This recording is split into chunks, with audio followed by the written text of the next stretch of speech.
Good morning, I'm Brian Reagan, and this is Tyler Kelly. And we welcome you to Mornings with Brian and Tyler, or Coffee with Brian and Tyler, even though Tyler doesn't drink coffee. Today we start a new book, Philippians, a little book in the New Testament, and we're going to be in chapter 1, verses 3 through 7. Go ahead, Tyler, if you will. I thank my God upon every remembrance of you, always in every prayer of mine, making requests for you all with joy. For your fellowship is in the gospel from the first day until now, being confident of this very thing, that he who has begun a good work in you will complete it until the day of Jesus Christ. Just as it is right for me to think this of you all, because I have you in my heart, inasmuch as both in my chains and in the defense and confirmation of the gospel, you all are partakers with me of grace. All right. So, the Apostle Paul remembers the saints in prayer. Ministers, deacons, elders, we should remember the saints that we serve in prayer on a regular basis. And we should make request for them with joy.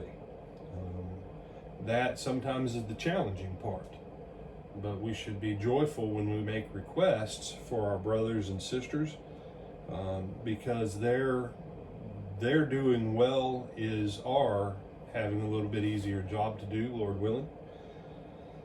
And then verse 5, he says, for your fellowship in the gospel.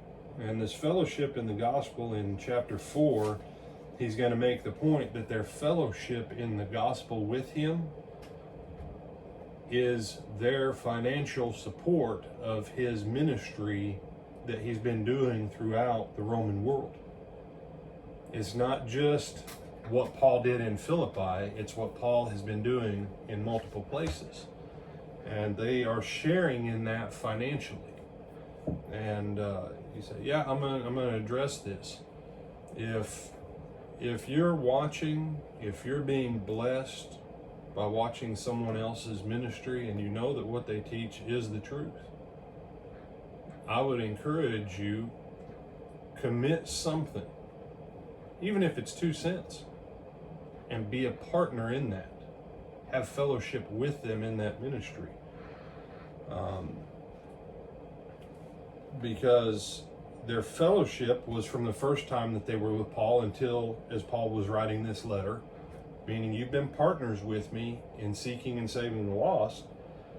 And then he says, being confident of the very thing, that he who has begun a good work and you will complete it until the day of Jesus Christ.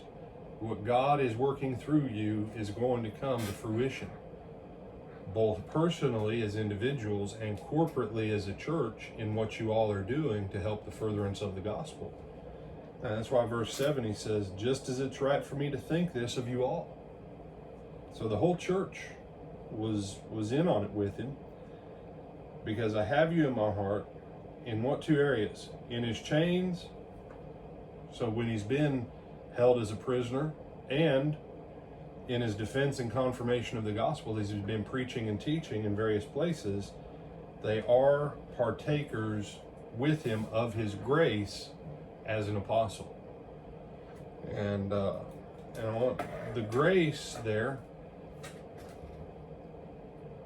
If you don't have a share in a ministry, you miss out on the grace that attends that ministry.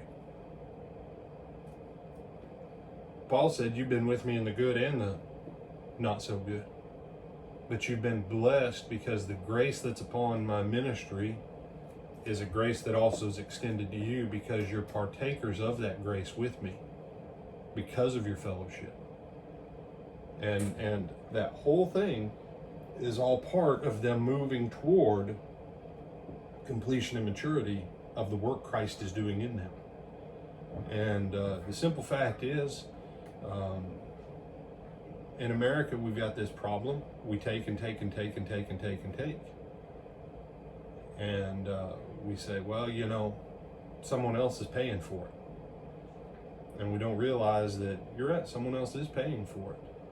But you're robbing yourself of a grace and of a work of Jesus you're holding up it being completed in you, because you're not a partner with and engaged in support of the ministry of the gospel. And he said, no, I would say that because I have no idea how many people are going to see this. Have you been holding out on your church home? Maybe you don't like some of what your preacher teaches because it makes you mad. You say, I'm not giving until he says what I want to hear. You're hurting your own soul in a way that you can't even imagine. We won't even quote all of Malachi 3:10 through 15. You're hurting yourself. But if you would give, if you would share in that ministry, there's a grace of God in being a partaker, a sharer in that ministry that you're able to partake of then. Do you have some thoughts on this one, Tyler? No, sir. All right. You sure? Yes, sir. You look like you had a couple of thoughts on some of it.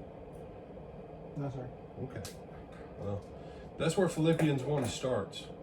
Partnership, fellowship in the ministry of the gospel, and all of us being partakers or co-sharers in God's grace because we are sharers in fellowship in the ministry. I'm Brian Reagan. This is Tyler Kelly. and we bid you good day.